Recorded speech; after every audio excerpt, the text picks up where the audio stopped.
লাখো কোটি শুকরিয়া আদায় করে নিচ্ছি যে মহান রব্বুল আলামিন আমাদেরকে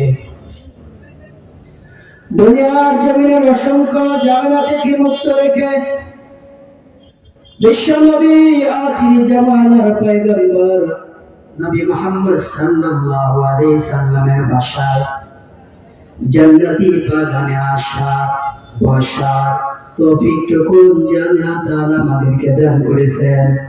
আসলে আমরা সেই মহান মালিকের দরবারে তার কালিমাতুর শুকরিয়া আদায় করে নিই, সকলে বলি আলহামদুলিল্লাহ। বন্ধু, আল্লাহ তাআলার কোরআন শোনার জন্য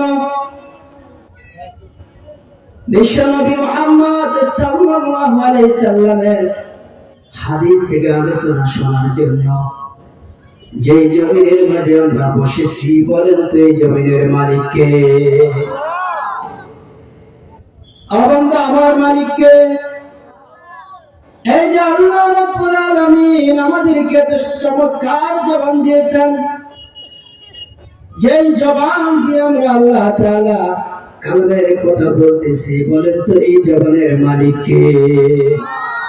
তাহলে প্রশংসা করতে হবে কার?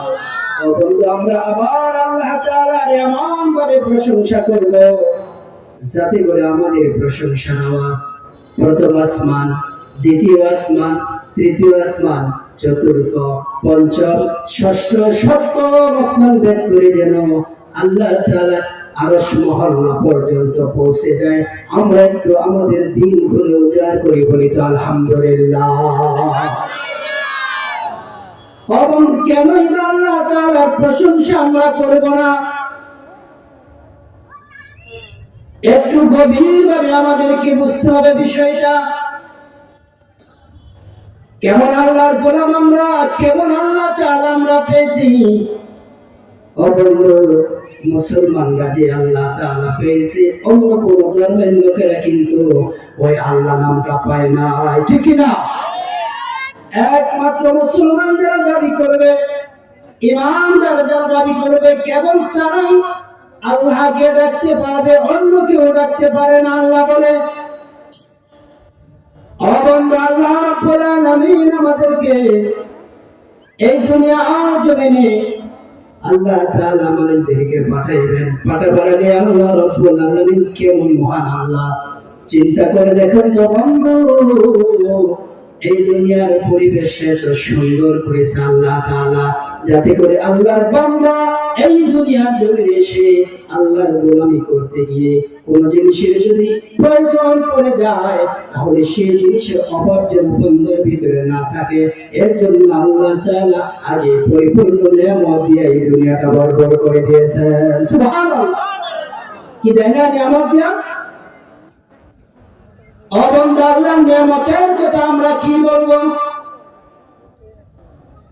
আমার আল্লাহ রাব্বুল আলামিন কুরআনে বলেছেন, লা ইন শাকারতুম লাযীদান্নাকুম ওয়া লা ইন কাফারতুম ইন্না আযাবি লাশাদীদ।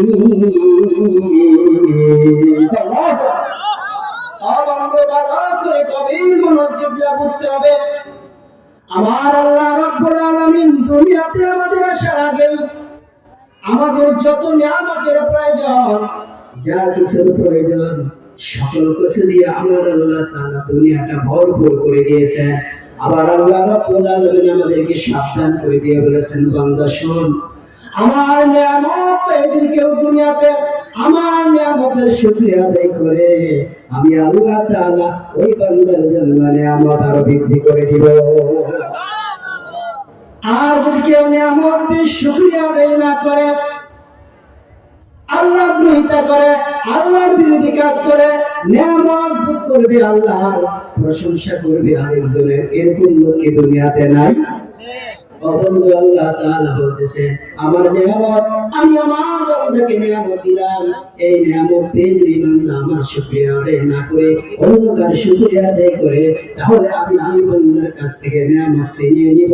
শুধু ছিনিয়ে নিব না, আমি আল্লাহ তাআলা ওই বান্দাকে কঠিন আযাবের ভিতরে আমি গ্রেফতার করে ফেলবো। নাউজুবিল্লাহ।